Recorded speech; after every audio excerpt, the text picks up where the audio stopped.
They mocked her.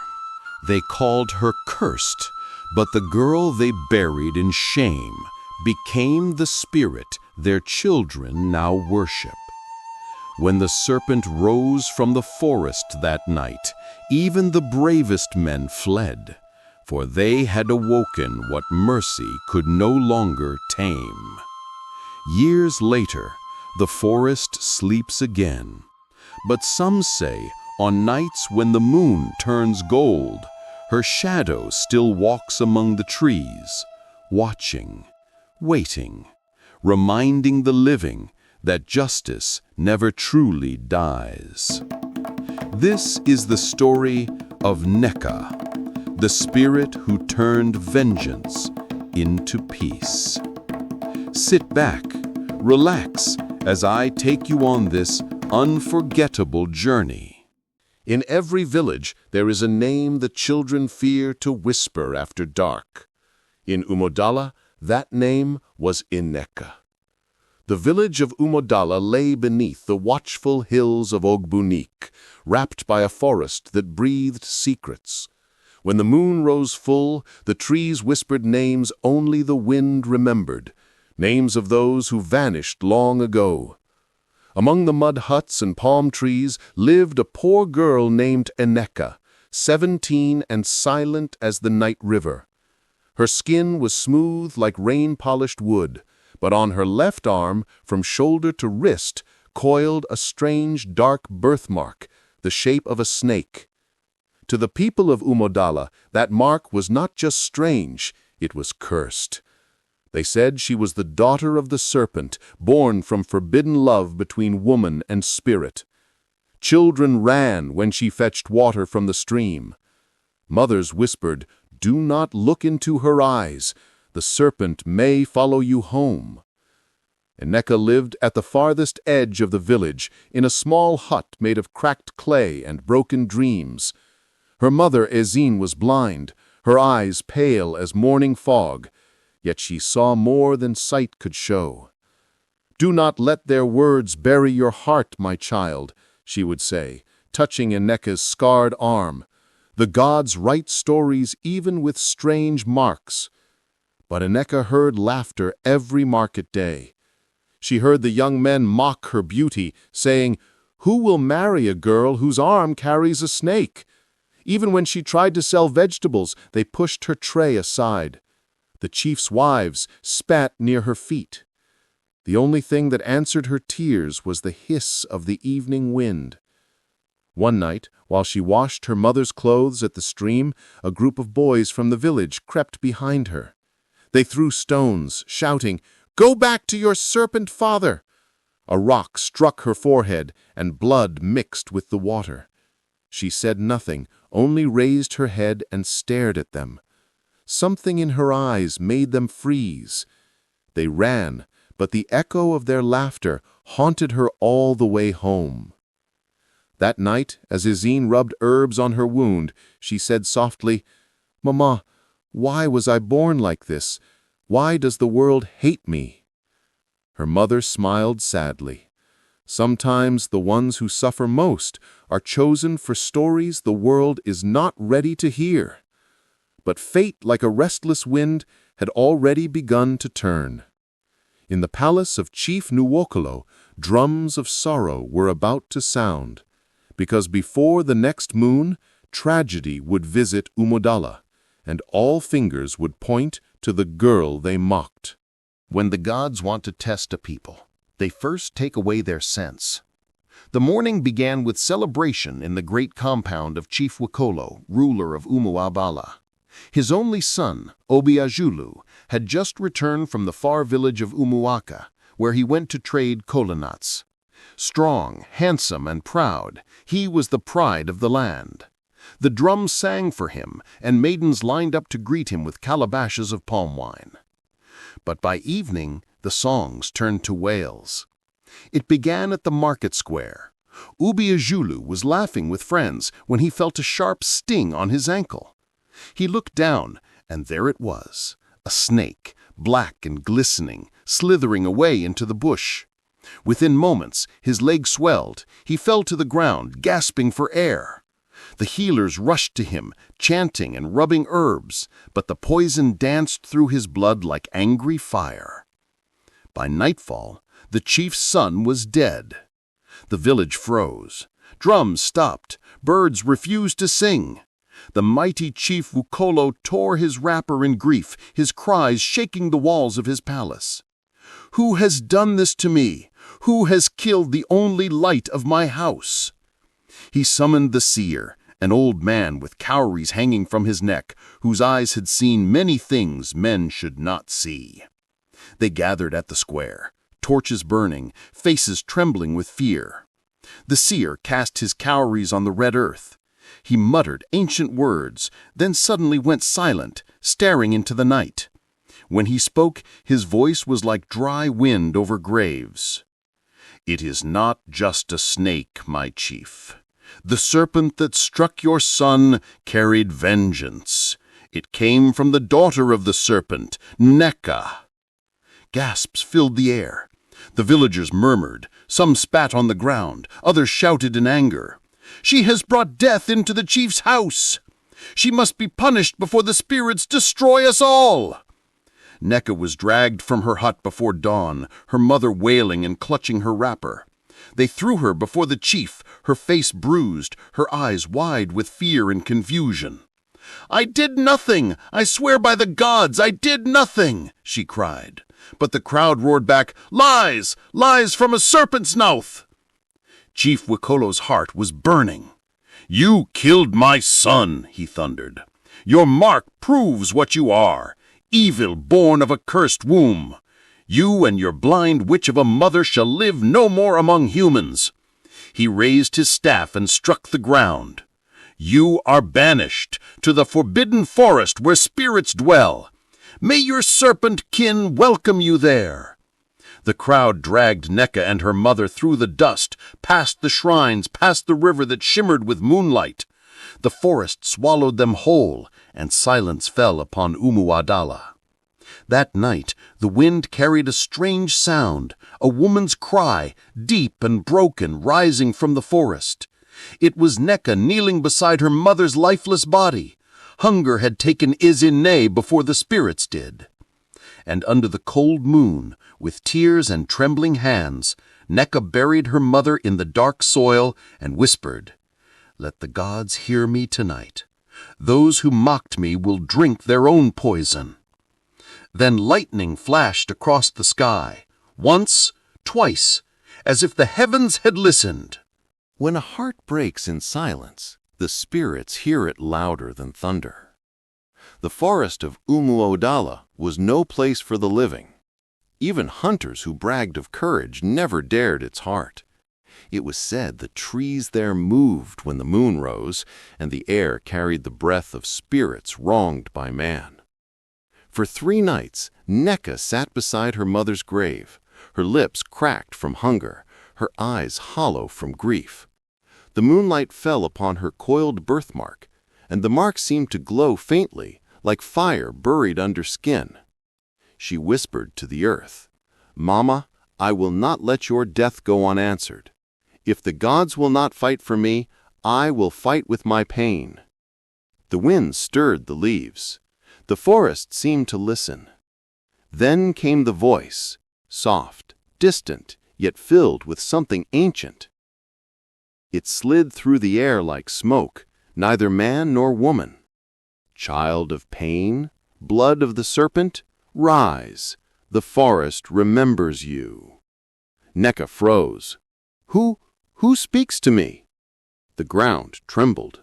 From the darkness, a faint green light shimmered between the trees. Then she saw it. A giant serpent, its scales glowing like emerald fire, eyes golden like the sun before storm. It slithered closer, slow and majestic, until its head was before her. She tried to crawl away, but her body refused to move. The serpent's voice was inside her mind now. They mocked what they did not understand. "You are mine, born of my blood, forgotten by men, remembered by the spirits." Tears fell from her eyes as she whispered, If I am yours, then give me strength to avenge my mother." The serpent lifted its head high, and the forest roared with the sound of drums that came from nowhere. "Then take what is yours," it said. In a single swift motion, it bit her arm, right on the mark that had cursed her life. She screamed, but the pain was unlike any she had known. Her veins burned with light, her eyes turned gold, her heartbeat echoed like thunder. Her tongue split, her skin shimmered faintly like scales, but she did not die. When she rose again, the serpent was gone. Only the echo of its hiss lingered in the wind. The river beside her now reflected a different face, her own but changed, half human, half something older. Her tears turned to mist as they fell upon the ground, and the trees bowed slightly as if greeting their new mistress. The spirits whispered her name. Neka, the serpent of Umuodala, child of vengeance, keeper of justice. As dawn crept through the forest, the girl who was once mocked walked out, not as prey, but as power reborn. And in the village, as the rooster crowed, a boy fetching water at the stream froze, for in the reflection beside him, a golden-eyed figure smiled from the shadows. When the moon grows red, the spirits walk in silence, and justice takes the shape of fear. The first night came quietly. The wind carried a strange chill, and even the dogs refused to bark. In the far corner of the village, where the palm wine tapper Obadiah slept, a hiss slithered through the rafters. He had once led the boys who threw stones at Neka by the stream. He woke to see a golden glimmer under his bed. Before his lips could form a prayer, something cold wrapped around his leg, and a voice whispered, "You laughed when I bled." The next morning, they found him at the edge of the market, stiff and pale, his eyes wide open, a faint snake mark circling his neck like a necklace of doom. The villagers murmured, "The serpent walks again," but they buried him quickly and said nothing more. Yet the fear did not leave. On the second night, Mama Uday, who had once spat on Neka's path, woke to the sound of rattling calabashes. Her door creaked open by itself. A shadow slipped in, a woman's shape, eyes glowing gold. Before dawn, Mama Uday's hut was silent.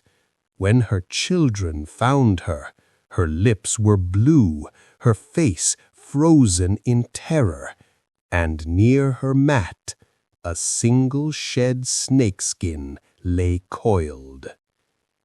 By the third night, Umuodala was drowning in fear. Drums stopped after sunset. No one fetched water from the stream. Children huddled close to their mothers. Even the chief, Nuokolo, stopped sleeping in his palace, for every night he heard whispers crawling through his dreams. You banished innocence, and now innocence returns with fangs. At the forest's edge, Neka watched. Each night she felt her serpent blood stir, her heart torn between vengeance and sorrow. Her mother's voice still lingered in her heart. Do not let their words bury your heart, my child. But the pain was too deep, and the fire of justice burned too bright to quench. By the fourth night, the village square was deserted. The moon was red, round as a bleeding eye. An elder whispered, "This is not the curse of man, it is the anger of the gods we wronged." And far away, the seer sat trembling before his shrine. His cowries rolled off the mat on their own, scattering like frightened insects. He heard a hiss close to his ear, a voice he had once condemned. "You saw my pain and chose lies, and now see the truth." By morning, the seer's shrine was found empty. Only ashes remained where his mat once lay. Fear became a person in Umuodala. Men no longer mocked, women no longer gossiped, and children no longer sang. They whispered her name only once, and only in darkness: Neka, the Serpent of Umuodala. And as the sun set again, Chief Nuokolo's health began to fail. He woke from a dream of snakes coiling around his throne, and in the shadow of his chamber, a pair of golden eyes watched him breathe. Power can command men, but it cannot silence conscience. For days, Chief Nuokolo lay restless in his great palace. The once proud man, whose laughter could shake the market square, now stared endlessly into the fire, sweating even when the night was cold. The drums of celebration had long gone silent. Umuodala was dying, not from war, but from fear. Since the night of the seer's disappearance, strange things began to happen around the chief. When he sat upon his stool, he felt the floor move beneath him, as if something crawled under the earth. When he closed his eyes, he saw the serpent, golden and glimmering, coiled around his throne, hissing softly, its tongue flicking toward his heart. He had stopped eating. He barely spoke to anyone except his first wife, Ngozi, who prayed from morning to dusk, sprinkling ashes and chalk on the doorway. But prayers did not keep the shadows away. Every midnight, the same dream returned.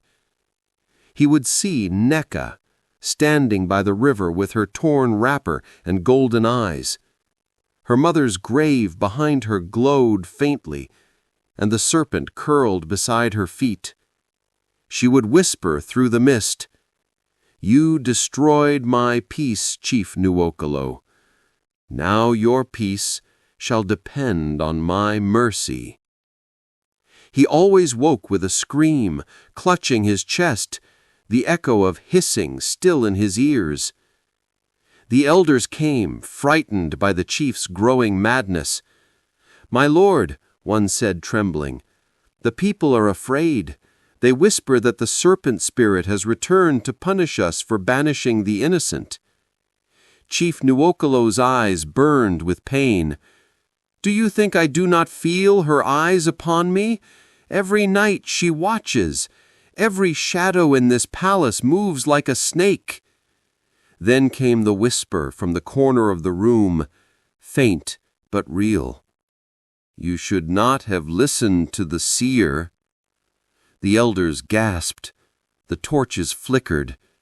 The seer's name was not to be spoken again, for his bones were dust, yet his guilt still haunted the living.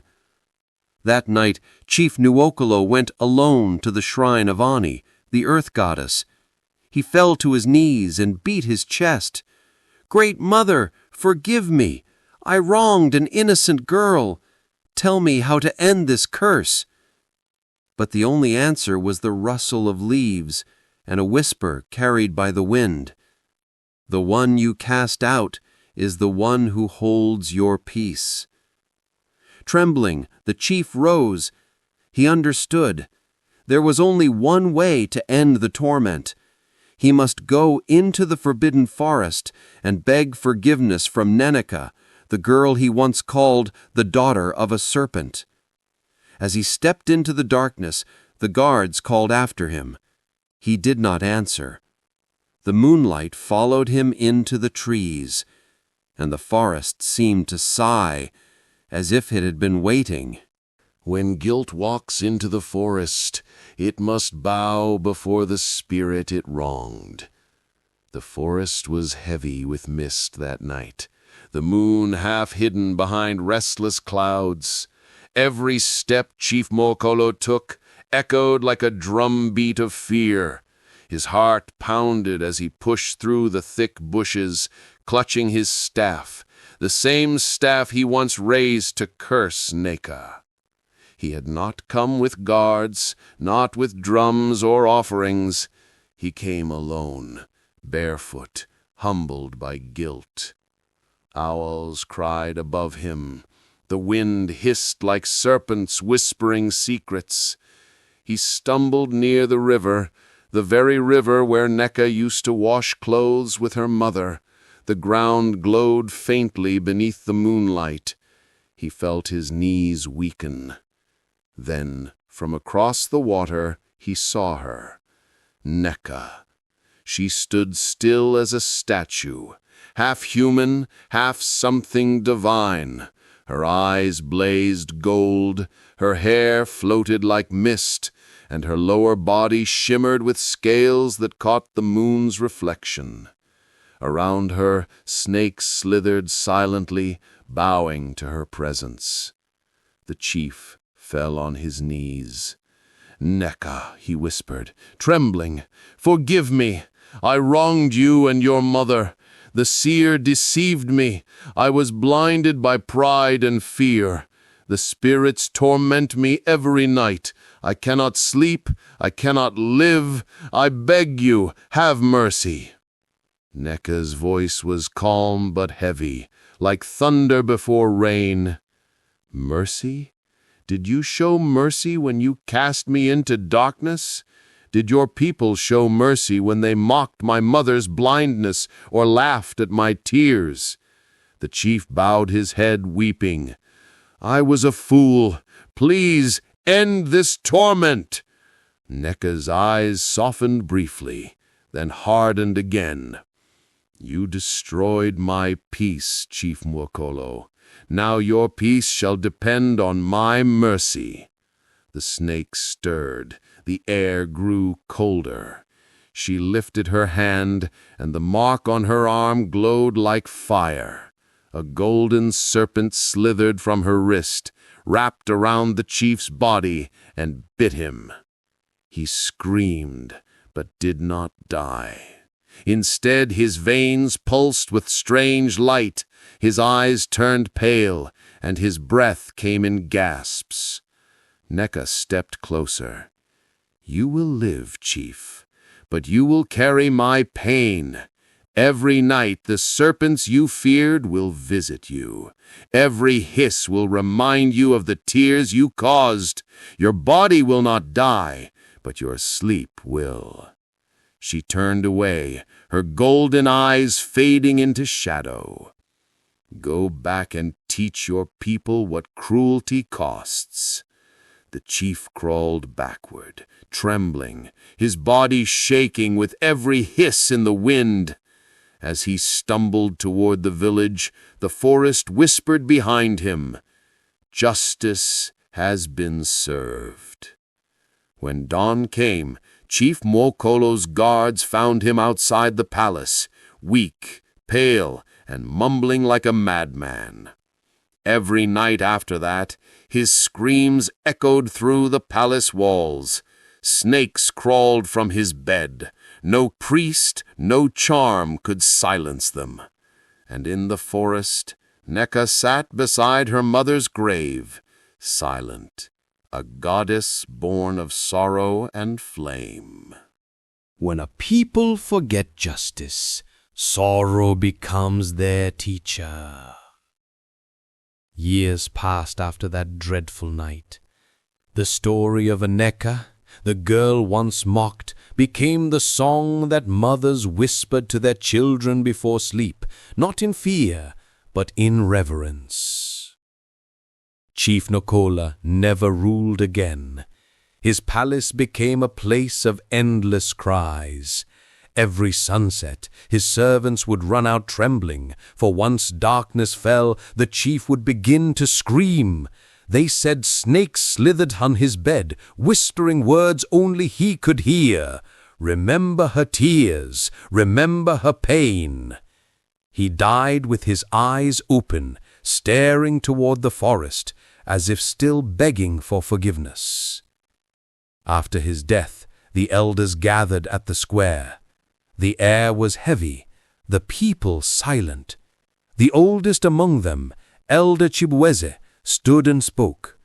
We mocked what we did not understand. We wronged the innocent, and the gods sent justice through what we called a curse. From this day, let the name of Aneka no longer be a wound, but a warning. And so the people built a shrine at the edge of the forbidden forest, the same place where her mother was buried.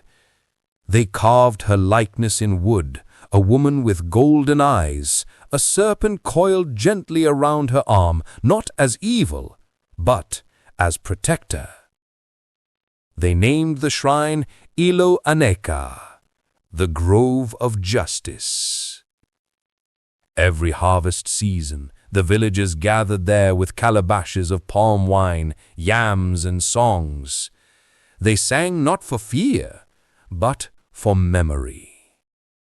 They prayed to her spirit to guard the weak, to protect the mocked, to punish the cruel. The once desolate forest bloomed again. Birds returned. Rivers flowed clearer. And sometimes, when the moon was full and the wind soft, villagers claimed they heard a woman's voice drifting through the trees. Let those who mock the broken remember that the gods watch in silence. Children grew up hearing her story. Young men learned humility. Women spoke boldly in the market square, saying, "Even a serpent has tears, and even pain can wear a crown." And so Umuwadala became a wiser village. But deep in the heart of the forest, unseen by all, Aneka still sat beneath the moon beside her mother's grave. Her golden eyes were calm now, her serpent spirit at rest, for though she had been wronged, her vengeance had birthed balance, and in her silence, peace returned to the land. A heart wronged by cruelty may sleep, but when it wakes as Panda. And thus ended the tale of Ineka, the serpent of Umuwadala, the girl they mocked, who became the spirit they prayed to. When peace comes too soon, it carries the shadow of what was left unfinished. Seasons passed since Chief Nokolo's death, and Umudala began to heal, or so it seemed. Crops grew tall, festivals returned, and the laughter of children filled the market square again. But peace in Umudala was never free. It was borrowed from the forest, and one day it would need to be repaid. Farmers who worked near the forest began to whisper strange things. They said when the wind blew from the east, voices spoke through the tall grass, voices of women weeping, and a young girl laughing softly, her sound echoing like a flute played in a graveyard. One afternoon, a farmer named Okena found his yam mounds scattered, as if something huge had crawled beneath the soil. He followed the trail, and there, half buried in the earth, was a shed snakeskin glowing faintly in daylight. He ran back to the village, shouting, "She still walks! The serpent of Umudala still walks!" Fear returned like harmattan dust. Elders gathered at the shrine and poured palm wine on the earth. "Neka, great spirit of justice," they prayed. "If our hearts are clean, let the forest rest. If not, show us our wrongs before you strike again." That night, Okenna dreamed of a woman wrapped in green mist. She spoke with a voice like wind through bamboo. "Justice never sleeps. The hearts of Umudala have not yet learned." He woke trembling and found a serpent coiled beside his mat. It did not strike. It only watched him, golden-eyed, before slithering away toward the forest. By dawn, word spread fast. Women stopped sending children near the trees. Hunters returned early, refusing to cross the river. And deep within the forbidden forest, Neka sat upon a rock, her eyes glowing faintly. She watched the village smoke curl into the sky and whispered to her mother's grave. "They forget so easily, Mama, but the earth remembers." Far away in the village, the new chief, Okafor, gathered the elders. "If her spirit still watches, then let us appease her once more before she reminds us why we once feared the night." But one man among them, greedy and proud, scoffed. "You all tremble at shadows. The serpent spirit is gone. It is only tales to keep children from stealing yam." His name was Obidike, the chief's younger brother. He laughed loudly, poured out the offering wine onto the ground, and said, "If Neka truly lives, let her come for me herself." The elders gasped, and the wind suddenly stopped. The forest went silent. That night, when the moon rose, Obidike's compound grew cold. The dogs wailed, and in his dreams he heard a whisper. "I have called me. I am coming." When the living mock the dead, the wind carries their laughter to the wrong ears. The night Obidike defied the shrine of Eneka, a heavy silence fell upon Umwodala. Even the crickets refused to sing. The moon rose full, red as burning palm oil, casting long, trembling shadows across the huts. In his compound, Obidike sat drinking palm wine with two friends.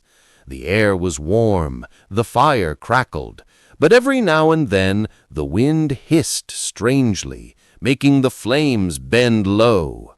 His friends shifted uneasily. "Brother, perhaps you spoke too boldly at the shrine today, the spirit of the girl." "Spirit?" Obidike scoffed. "There is no spirit, only foolish stories told to frighten cowards." He lifted his gourd in mock salute toward the forest. "Come then, serpent of Umwodala, if you have fangs, bite me." The wind died instantly. The fire dimmed, then flared blue. His friends ran. Obidike laughed after them, but the sound of his own voice echoed strangely, like laughter coming from many mouths at once. Then he heard it, a soft hissing from behind, slow, closer, breathing like silk on sand. He turned and froze. There, in the corner of his hut, something was moving, long, dark, gleaming. It slithered forward, golden eyes burning in the shadows. "You called me," a voice whispered, not from the creature's mouth, but inside his head. Obidike stumbled backward, his gourd falling and shattering on the ground. "What are you?" he gasped. The serpent lifted its head, and in the shimmer of its scales he saw her, Eneka, the face of the girl he mocked as a child, now divine and dreadful. "You called me," she said. "I am what your cruelty birthed. I am the echo of your laughter, the memory of your pride." The serpent struck. He did not die at once.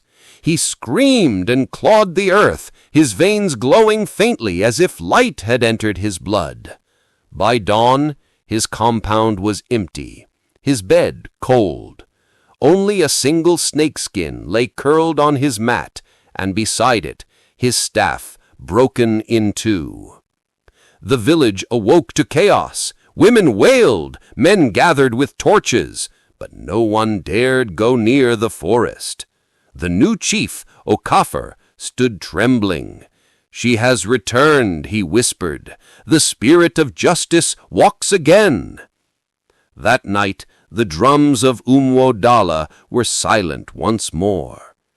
Even the wind moved carefully, as though afraid to anger what watched from the trees.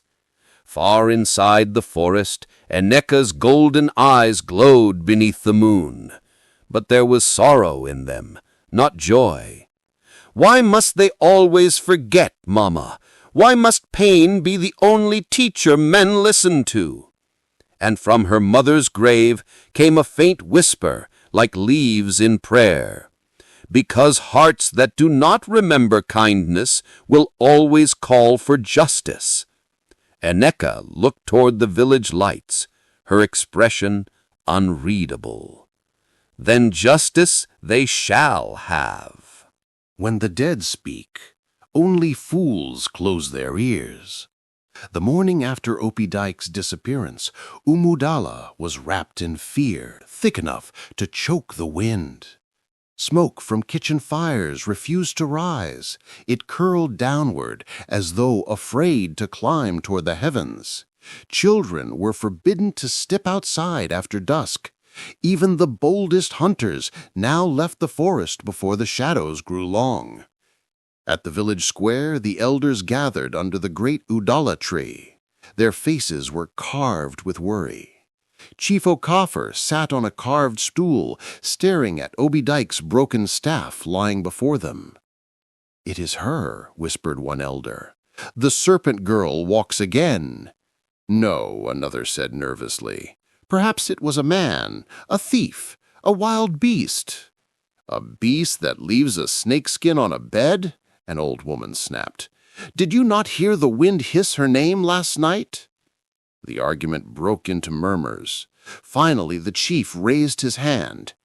"Bring the seer," he commanded. "Let the spirits themselves speak."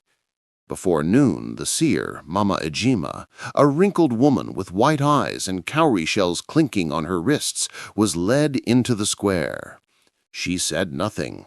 She knelt, drew a circle in the dust, and poured palm wine upon it.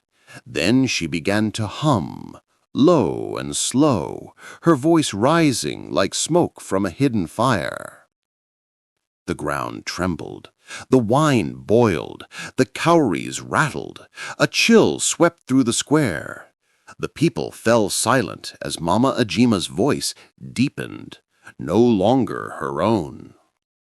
"Umudala, you have woken what you buried with lies. The one you wronged has returned, not as death, but as memory. She remembers every wound you gave her. She remembers every tear." Chief Okafor's voice shook. "Spirit of our ancestors, what must we do?" The seer's head snapped up. Her eyes glowed faintly. "You cannot hide from justice. You can only confess before it devours you. Go to her resting place. Kneel where she was cast out. Beg her spirit to forgive." The people gasped. "Into the forbidden forest," one shouted. "That is death." The seer's voice thundered like a drum. "Then so it be, for only through the forest shall Umudala find dawn again." She fell silent and collapsed. The villagers rushed to her, but she was breathing, faintly, peacefully, as if asleep. The wind carried the echo of a hiss through the trees. That night, Chief Okafor stood before his hut, staring at the forest. His heart pounded, his hands trembled. The stories he once mocked now whispered from the dark. Then he saw it, a faint golden glow deep among the trees. Not fire, not moonlight, something else. Something watching him. A woman's voice floated on the wind, soft, sorrowful, and full of warning. Remember the pain of others, or it will remember you. He dropped to his knees as the glow vanished. The next morning, footprints, half human, half serpent, were found at the edge of the village. When guilt grows roots, even silence begins to scream. 3 nights after the seer's warning, Umodala became a village of whispers. No one slept soundly. Doors were barred, lamps burned till dawn, and every rustle of leaves sent hearts racing. By sunset on the 4th day, Chief Okafor called the elders again. His eyes were sunken, his voice tired.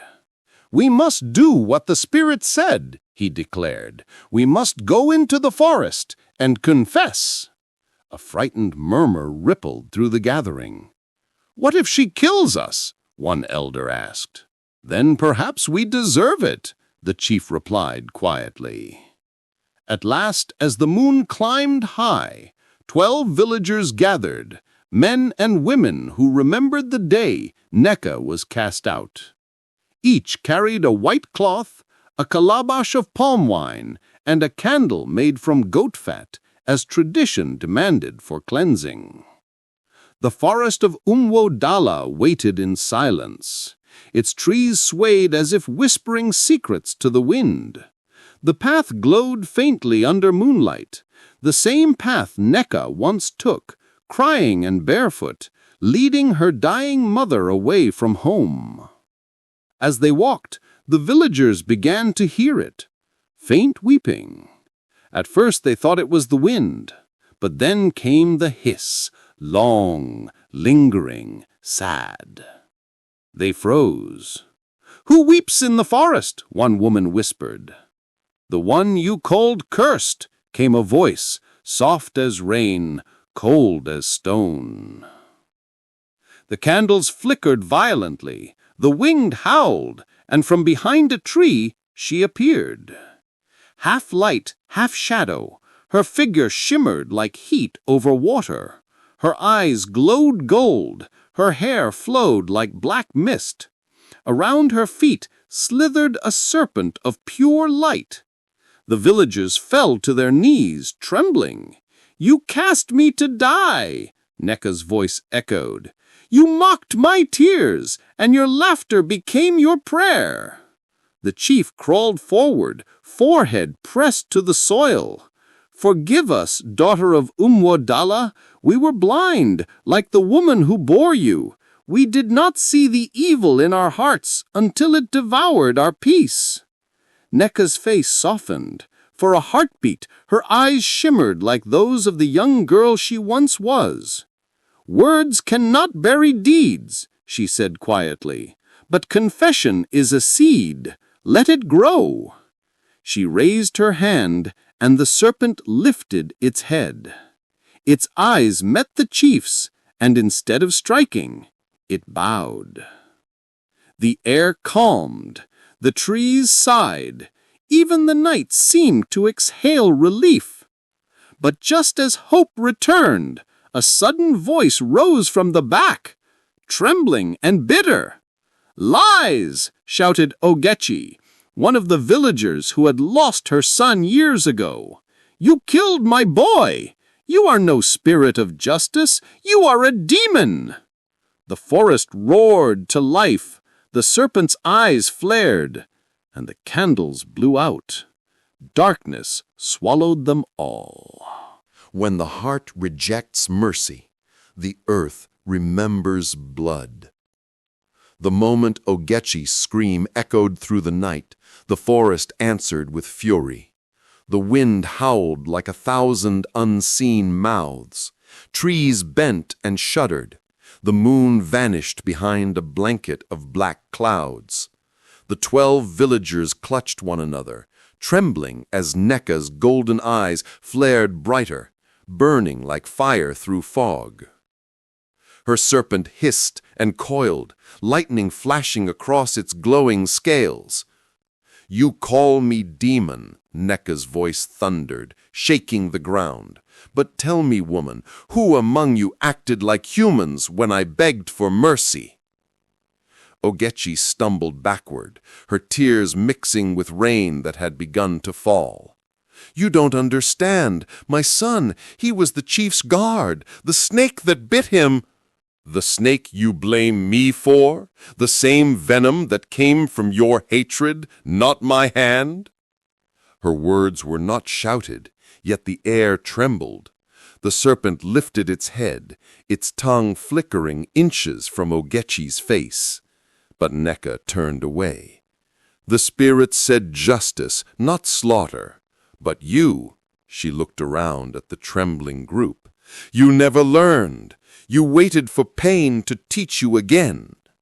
The forest groaned. Roots broke through the soil, wrapping around ankles. Branches swayed low as if bowing to her rage.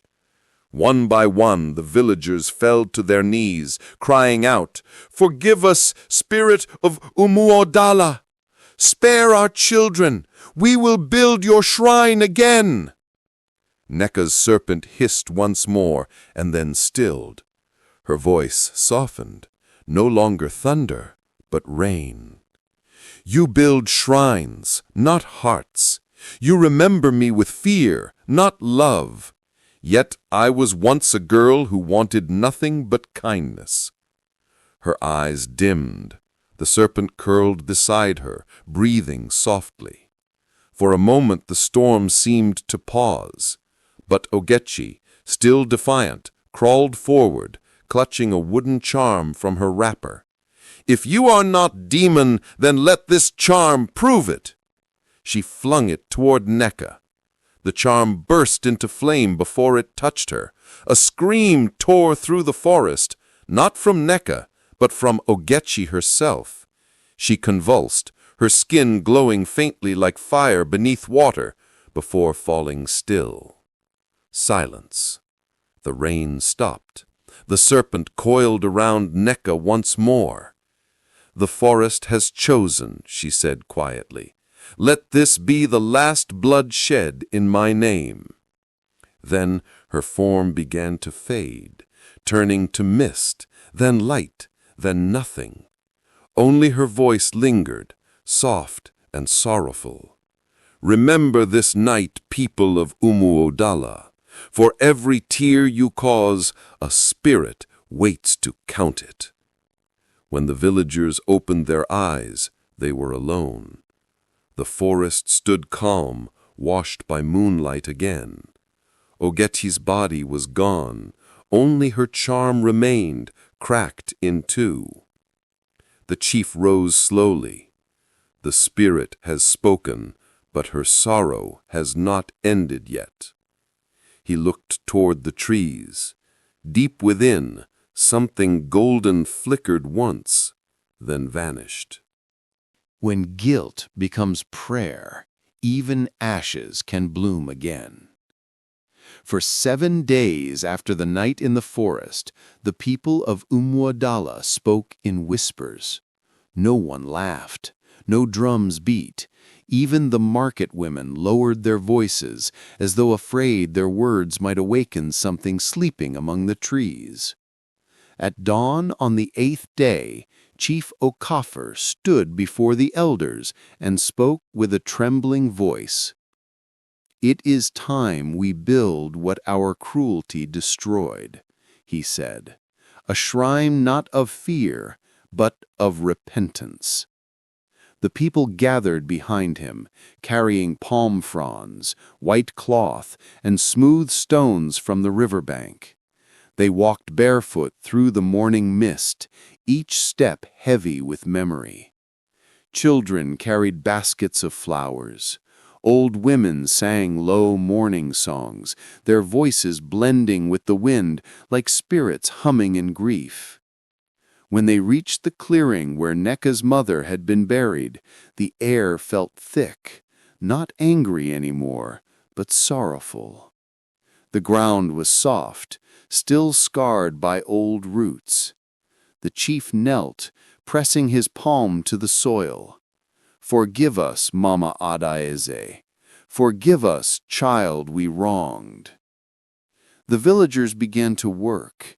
They gathered sticks, shaped mud, laid stones in a circle, and in the center they built a small mound shaped like a coiled serpent, its head lifted toward the sky. Upon it they placed a carved wooden image of Neka, not as a monster, but as a young girl with eyes full of light and sorrow. As they built, a strange calm filled the air. Birds that had fled the forest slowly returned.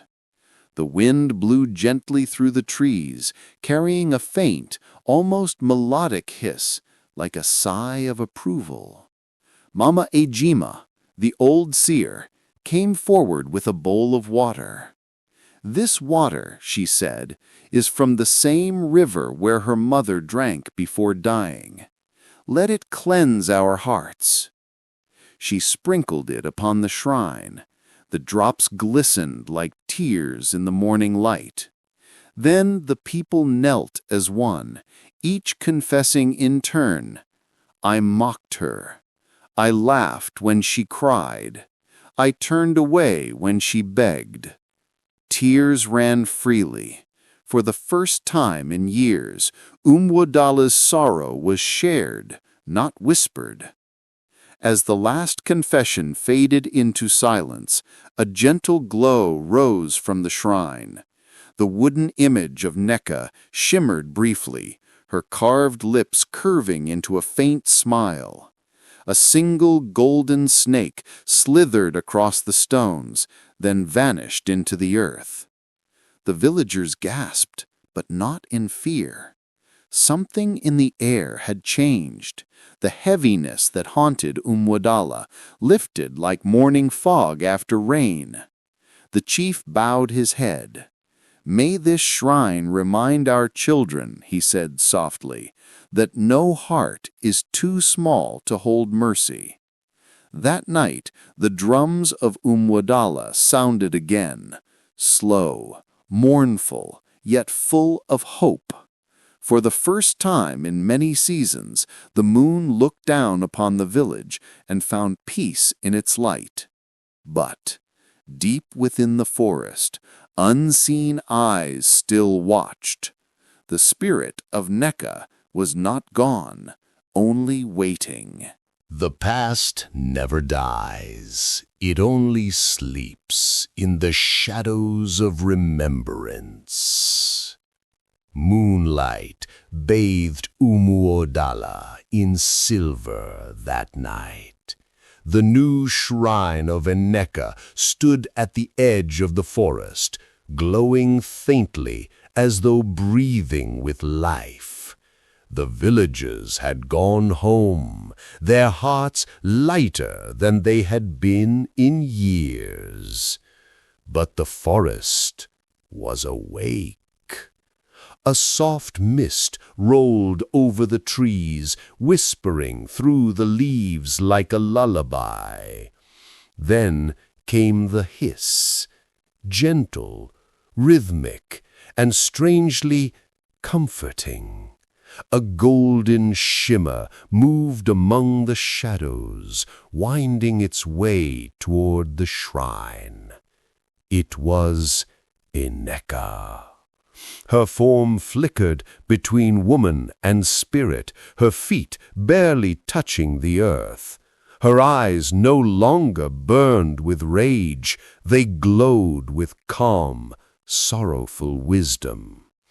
She looked around, the coiled serpent carved in her likeness, the candles still flickering from the villagers' prayers. For the first time since her death, there was peace on her face. "So, they remembered," she whispered to the night. "At last. A faint voice drifted through the air, her mother's voice. "Daughter, your pain has become their lesson. The forest sleeps again." Enneka knelt beside the shrine, resting her palm upon the carved wood. A tear, golden and luminous, slipped from her eye and sank into the soil. The earth shivered slightly, and where her tear fell, a small flower sprouted, white as milk, glowing softly under the moonlight. She smiled faintly. Let this flower remind them that sorrow, when forgiven, can bloom into wisdom. Just then, footsteps rustled behind her. Chief Okafor stood there, alone, holding a small gourd of wine.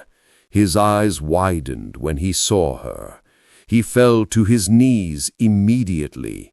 "Spirit of Enneka, I did not come to disturb you. I only came to pour my thanks." Enneka turned to him, her gaze kind, her voice soft as water. "Do not thank me, chief. Thank the courage to remember, for remembrance is what keeps darkness from returning." He bowed deeply, tears in his eyes. "The people will teach their children of you, not as a curse, but as a lesson." The wind stirred gently, swirling around them. "Then my task is done," Enneka said. "But tell them this: justice without mercy becomes cruelty, and mercy without truth becomes weakness. Let them walk between both, like light between leaves." As her form began to fade, the serpent of light rose once more beside her, wrapping around her shoulders lovingly. Together they shimmered brighter, dissolving into the night air like mist. The chief remained kneeling, watching until the last glimmer vanished among the trees. In the quiet, he whispered to the shrine, "Sleep well, daughter of the serpent. May your spirit guard us from our own hearts." The flower by the shrine swayed gently, glowing brighter as though answering his prayer. Far away, thunder rumbled softly, not in anger, but in remembrance. The echo of a spirit saying goodbye. Stories are the footprints of the dead, and those who listen walk beside them. Seasons passed. The winds that once carried cries of fear now brought songs of harvest. The forest of Umuadala, once dreaded, had become a place of peace, a resting home for the past. Children no longer trembled at the mention of the serpent. They gathered by the fireside to hear her story. Every new moon the villagers came to the Shrine of Tears, now called the Shrine of Remembrance. They poured palm wine, laid flowers, and whispered their wrongs into the soil, believing the earth listened better than men. Chief Okafor grew old, his hair white as cotton, but his eyes always softened when he looked toward the forest. "Do not fear the serpent," he would tell the children. "Fear the cruelty that makes one." And so the tale of Nneka became part of Umuadala's heart. Fathers warned their sons, "Mock no one, for pain has ears." Mothers told their daughters, "When tears fall, they grow roots, so weep only where the ground is kind." Over time, the flower that had bloomed from Nneka's tears spread across the forest floor. White blossoms that glowed faintly under moonlight. People called them Nneka's lanterns. They said the flowers brew only where a heart had once broken and healed again. Travelers from faraway lands began to visit Umuadala, drawn by stories of the spirit girl who turned vengeance into peace. The villagers shared her tale not with pride, but with humility, for it was a reminder of what cruelty costs. Then one evening, during the festival of rain, an old woman with silver hair came to the shrine. No one knew her name, but her voice was soft and clear. She knelt, laid a single white flower on the altar, and whispered, "Justice and mercy, two wings of the same bird." When she rose, those who watched swore the moonlight around her shimmered, and for a heartbeat her shadow took the shape of a serpent coiled protectively beside her. That night, thunder rolled gently over the hills.